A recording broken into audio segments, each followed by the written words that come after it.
नमस्कार, आप देख रहे हैं बीडीएफ न्यूज। राजस्थान के सीकर जिले में कुख्यात गैंगस्टर रहे राजू ठेहट की हत्या के बाद अब राजस्थान में गैंग वॉर की आशंका और भी ज्यादा बढ़ चुकी है। लेकिन इसी बीच कई तरह की खबरें भी निकलकर सामने आ रही हैं कि गैंगस्टर राजू ठेहट की आनंदपाल और विश्नोई गैंग से आखिर दुश्मनी क्या थी, जो 18 सालों तक इन दोनों ही गैंगों के बीच में गैंग वॉर चली और आखिरकार राजू ठेहट इस पूरे गैंग वॉर के बाद मारा गया। तो आज के इस वीडियो में हम आपको राजस्थान के कुख्यात गैंगस्टर आनंदपाल और राजू ठेहट के दुश्मनी के बीच की कहानी बताएंगे कि आखिर इन दोनों के बीच में आखिर ऐसी कौन सी वजह थी जो इतने सालों तक इन दोनों ही गैंग के बीच में गैंग वॉर होती रही। वीडियो को शुरू करें उससे पहले आपसे बता दें, इस वीडियो को बनाने का मकसद किसी भी तरह के अपराध को बढ़ावा देना या फिर समर्थन करना नहीं है, बस सिर्फ जागरूक करना है। तो आइए इस वीडियो की शुरुआत करते हैं। राजू ठेहट, बलबीर बानोडा और आनंदपाल के बीच दोस्ती, दुश्मनी और गैंग वॉर की कहानी को समझने के लिए हमें 1990 के दशक में जाना होगा।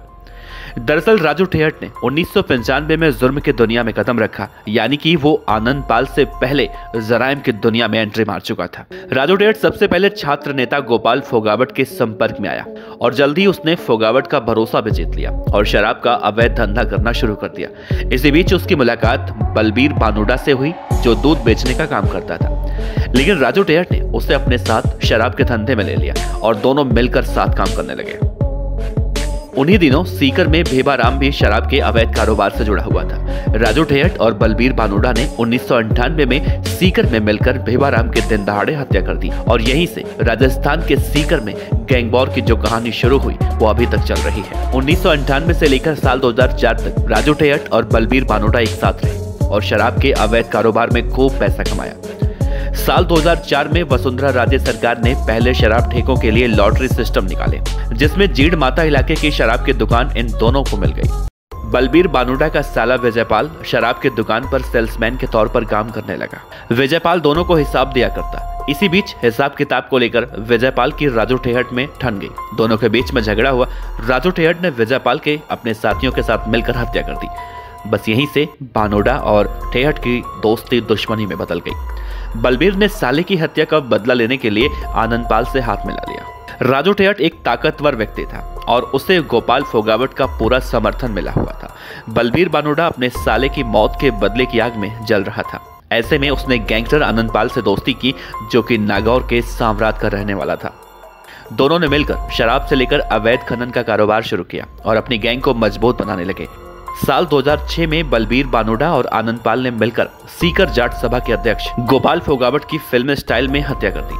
उस वक्त गोपाल फोगावट एसके अस्पताल के पास बनी एक दर्जी की दुकान पर कपड़े लेने गया था। जैसे ही वो ट्रायल रूम में घुसा, अचानक बोलेरो कार में सवार होकर आए बदमाशों ने उस पर अंधाधुंध फायरिंग करने शुरू कर दी। बाद में बानोडा को गोपाल फोगावट हत्याकांड में उम्र कैद की सजा भी हुई थी। फोगावट की हत्या के बाद आनंदपाल गैंग और भी ज्यादा मजबूत हो गई।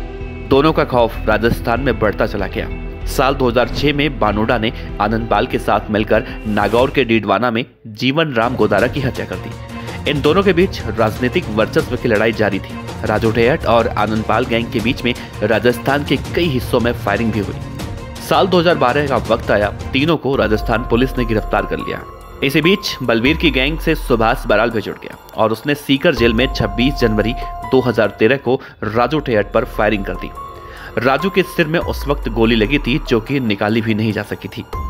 राजू ठेहट पर सीकर जेल में हुई फायरिंग के बाद दोनों गैंगों को अलग अलग जेल में शिफ्ट कर दिया गया। आनंदपाल और बलबीर बानोडा को बीकानेर की जेल में शिफ्ट किया गया था। ध्यान देने वाली बात तो यह है कि राजू ठेहट के भाई ओम ठेहट के साले जयप्रकाश और उसका एक दोस्त रामपाल जाट भी उस दौरान बीकानेर जेल में बंद थे। बात 24 जुलाई 2014 की है, जब जयप्रकाश ने बीकानेर जेल में बलबीर बानोडा और आनंदपाल पर हमला कर दिया। इस फायरिंग में बलबीर बानोडा की मौत हो गई, लेकिन आनंदपाल बच गया और जेल में कैदियों के बीच में मारपीट हुई तो आनंदपाल ने अन्य कैदियों के साथ मिलकर जयप्रकाश और रामपाल को मार डाला था।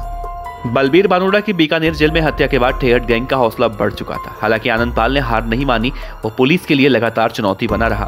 बलबीर बानोडा के बेटे सुभाष बानोडा, भतीजा पवन बानोडा भी उसकी गैंग से जुड़ गए। इसी बीच राजस्थान एसओजी ने आईजी दिनेश एमएन की अगुवाई में आनंदपाल का 24 जून 2017 को राजस्थान के चूरू जिले के मालासर गांव में एनकाउंटर कर दिया। आनंदपाल 2015 को जब नागौर जिले के डीडवाना कोर्ट में पेशी के लिए जा रहा था, तो वापसी के दौरान पुलिस के वाहन पर फिल्म स्टाइल में हमला करके उसके भाई विकी ने उसे पुलिस के चंगुल से छुड़वा लिया था। 2017 में आनंदपाल का करीबी दोस्त देवेंद्र उर्फ गट्टू को पुलिस ने सिरसा से पकड़ा था।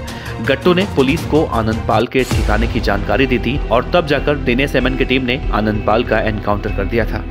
तो राजस्थान में राजू ठेहर, आनंदपाल और बलबीर पानोडा लॉरेंस बिश्नोई गैंग के बीच जो अदावत की शुरुआत हुई थी उसकी कहानी यही थी। इस खबर पर अपनी राय जरूर दीजिएगा। आपका बहुत बहुत शुक्रिया। अगर आप अपराध की दुनिया की खबर में रुचि रखते हैं तो आप हमारे चैनल को सब्सक्राइब भी कर सकते हैं। आपका बहुत बहुत एक बार फिर से शुक्रिया।